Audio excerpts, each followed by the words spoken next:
হে দোস্ত আহিলোঁ ৰ'ব গোৱাৰ পৰা এতিয়া কেছটো হ'ল আপোনাৰ যদি এখন মটৰ চাইকেল আছে বাইক আৰু বাইকখনত যদি ফুয়েল ইনজেকশ্যন ছিষ্টেম আছে মানে যদি আপোনাৰ বাইকখনত এই যে চক যি দিব পৰা আছিল ছিষ্টেম আছিলে আগৰ দিনৰ বাইকবিলাকত চুইচ এটা দিছে কাৰণে চক দিব পাৰোঁ বা তেলটো অফ কৰি থৈ দিব পাৰোঁ যদি এই ছিষ্টেমটো আপোনাৰ বাইকত নাই মানে আপোনাৰ বাইকত আছে এটা ফুয়েল ইনজেকশ্যন ছিষ্টেম আৰু এই ছিষ্টেমৰ যিটো ফুয়েল ইনজেক্টৰ মানে এই মালটো যিটোই টেংকিৰ পৰা তেলটো ইঞ্জিনক দিব এই মালটো চাফ চিকুণ কৰি থাকেনে আপুনি বহুত ইম্পৰ্টেণ্ট হয় যদি নাজানে ভালদৰে ভিডিঅ'টো চাওক যদি বাইক আছে ভালদৰে ভিডিঅ'টো চাওক তো বলক ভালদৰে ভিডিঅ'টো চাবলৈ আমি ভিডিঅ'টো আৰম্ভ কৰোঁ তাৰ মানে দোস্ত আগৰ বাইকবিলাকত কাৰ্বৰেটৰ আছিল এই ইয়াত যে এটা চুইচ থকা আছিল এই অফ কৰা ছিষ্টেম কিন্তু আজিকালি কাৰ্বৰেটৰ নাইয়ে ন কোনো বাইকতে তো আজিকালি চব মই ক'লোৱেই এই ফুয়েল ইনজেকশ্যন তো তাত কি হয় সেইটো কিমান কিলোমিটাৰৰ মূৰে মূৰে চাফা কৰিব 6000 কিলোমিটাৰৰ মূৰে মূৰে চাফা কৰি থাকিব লাগে যাতে আপোনাৰ ইঞ্জিনটোৱে তেলখিনি ভালদৰে পাই থাকে কিন্তু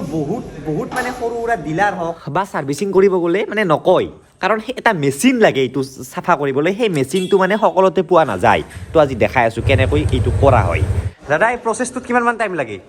এইটো কমচে কম 1 ঘণ্টামান 1 ঘণ্টা ফুলতে 1 ঘণ্টা চাফা কৰক 1 ঘণ্টামান লাগেই ফুলা ফিটিং চাফা কৰা হয় 1 ঘণ্টা লাগে আৰু এতিয়া টেংকিটো খোলা যাওক মেইন এইটোৱে পেট টেংকিটো তলত যদি মই দেখাই দিওঁ তেলটো এইফালে আহে ন এইফালে দি কিনে এইটোৱে পাম্প হয় এইটো তেল আহে এইটো দি তেল মানে ওলায় এইটো মানে পাম্প এইটো পাম্প মানে তেলটো ঠেলে ওপৰৰ পৰা ঠেলি দিয়ে তেল তো এই পাম্পটোৱে তেলটো ওপৰৰ পৰা ঠেলি দিয়ে ফুয়েল ইনজেক্টৰলৈকে আৰু ফুয়েল ইনজেক্টৰে যিমান তেল ইঞ্জিনক লাগে সিমানমান দি দিয়ে আৰু টেংকিটোৰ পৰা এই পাইপডাল মানে এই পাইপডালেদি তেলটো আহে এইটো তেল আপুনি ভৰাই পেট্ৰল এইফালে আহে আৰু আহি পিনে ক'ত যায় সেইখিনি ইনজেক্টৰত যাব এইটো ইনজেক্টৰ মই খুলি কিনে দেখা দি আছোঁ বাৰু আৰু অপাৰেশ্যন কৰি উলিয়াই আনিলোঁ এইটোৱে হৈছে ফিউল ইনজেক্টৰ এইটো দিয়ে তেল যায় ইঞ্জিনলৈকে এই মালটোৱে চাফা কৰিব আহিছোঁ এইটোৱে মানে এইটোৱে এক টপ দুই টপকৈ তেল দি থাকে এক টপ নহয় পুৰা প্ৰেছাৰৰ তেল দিয়ে প্ৰেছাৰত দিয়ে পুৰা প্ৰেছাৰৰ বৰষুণৰ নিচিনা হৈ যায় মানে বহুত স্পীডত যাব আৰু বহুত পাতলকৈ যায় মানে আচ্ছা বহুত পাতল মানে এক টপ দুই টপকৈ নাযায় এক টপ দুই টপকৈ নহয় আচ্ছা তাৰমানে আমি যে তেল ভৰাওঁ বিভিন্ন ঠাইৰ পৰা খানা খুৱাওঁ বাইকখনত সেই খানাবিলাকত অলপ প্ৰব্লেম কিবা কি থাকিব পাৰে দিয়কচোন সেই প্ৰব্লেমবিলাক ই ফিল্টাৰ কৰে যাৰ ফলত এই বস্তুটো মাজে মাজে চাফা কৰি থাকিব লাগে ফিল্টাৰৰ কেণ্ডেল চাফা কৰাৰ দৰে আৰু সেইটো চাফা কৰাৰ কাৰণে এই মেচিনটোৰ দৰকাৰ হয়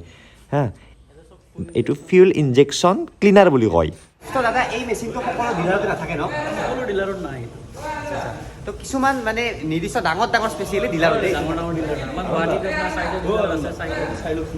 চাইডে ডিলাৰত আছে তাৰপিছত হেৰিত আছে বঙাইগাঁৱত আছে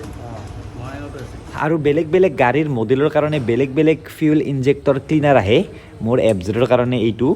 তো এনেকুৱা ছিষ্টেমত এইটো ক্লিন কৰিব যদি ক্লিন নকৰে তেলটো ভালদৰে সি মানে পাছ কৰিব নোৱাৰিব পাৰে ইঞ্জিনলৈকে তাৰ ফলত গাড়ীখনৰ স্পীড কমি যাব গাড়ীখন মাজতে যাই বন্ধ হোৱাৰ দৰে হ'ব এনেকুৱা টাইপৰ প্ৰব্লেম দিয়ে সেই জুম কৰি দেখাই দিছোঁ চাওক মই সৰু ফুটা আছে দেখিছে এই ফুটাৰে তেলটো আহে এতিয়া টেংকিত লগাই পিনে আপোনালোকক দেখাই দিব তেলটো কেনেকুৱাকৈ ইঞ্জিনে পাই থাকে টেংকিৰ পৰা মেইন চাব তো লগাই দিলে এতিয়া গাড়ীখন অন কৰি দিয়াৰ লগে লগে যিটো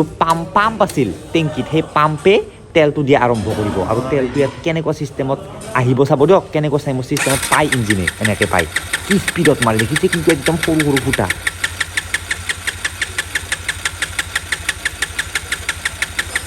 তো ভাবক যদি এই ফুটাকেইটা ব্লক হৈ যায় ইঞ্জিনে কেনেকৈ তেলটো পাব আৰু তেল নাপালে স্পীড কেনেকৈ ল'ব বন্ধ হৈ যাব গাড়ীখন বা পিক আপটো কমকৈ লোৱা হ'ব এইটোৱে ইনজেক্টৰটো আৰু লগতে এইটো স্পেয়াৰ প্লাগ এইটো চেঞ্জ কৰিলে আৰু এইটো কি কাম কৰে এইটোৰ কাম হ'ল মানে যোনটো মানে তেল যাই যায় এতিয়া তেলটো জ্বলাবৰ কাৰণে তাতে কাৰেণ্ট লাগে কিবা এটা স্পাৰ্ক হ'ব লাগিব সেইকাৰণে স্পাৰ্ক প্লাগ আছে ই মানে কাৰেণ্ট বনাই তাতে আৰু এটা কাৰ্বন ক্লিনাৰ বুলি বস্তু আহে এইটো ইয়ামাহাত আহে বাৰু বেলেগ বাইকতো আহে চাগে মই ভালদৰে নাজানো এইটো তেলৰ লগত মিক্স কৰি দিব লাগে মাজে মাজে ছাৰ্ভিচিং কৰাৰ সময়ত তেতিয়া কি হয় তেলৰ লগত যিবিলাক গেদা বা যিবিলাক লেতেৰা থাকে সেইবিলাক চাফা কৰি দিয়ে আৰু ফুয়েল ইনজেকশ্যনটো চাফা কৰাৰ দৰেয়ে কিন্তু এই যিটো কাৰ্বন ক্লিনাৰ এইটোৱে কাৰ্বনটো যিটো কাৰ্বন তাতে লাগে প্ৰব্লেম সেইটো চাফা কৰি দিয়ে বুজিলে তো এইটোৱে আছিল এটা সৰু ভিডিঅ' যদি আপুনি আপোনাৰ বাইকখন বহুত দিন চলালে বহুত কিলোমিটাৰ চলাই পেলালে কিন্তু আজিলৈকে ফুয়েল ইনজেক্টৰটো চাফা কৰা নাই চাফা কৰি লওক সেইটো চাফা কৰিলে বেছি পিক আপ পাব ফাষ্ট হৈ যাব তেলটো পাব না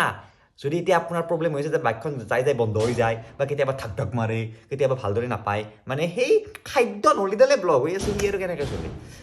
তো ভালদৰে ডিলাৰত খবৰ কৰক ক'ত আছে এই মালটো আৰু সেই মালটো পূৰা চাফা কৰি লওক ইয়াৰ মাৰ কাৰণে আপুনি এই গুৱাহাটীৰ যিটো ডিলাৰ আছে 4টা ডিলাৰত আছে বেলেগ বাইকৰ কথা মই ইমান নাজানো না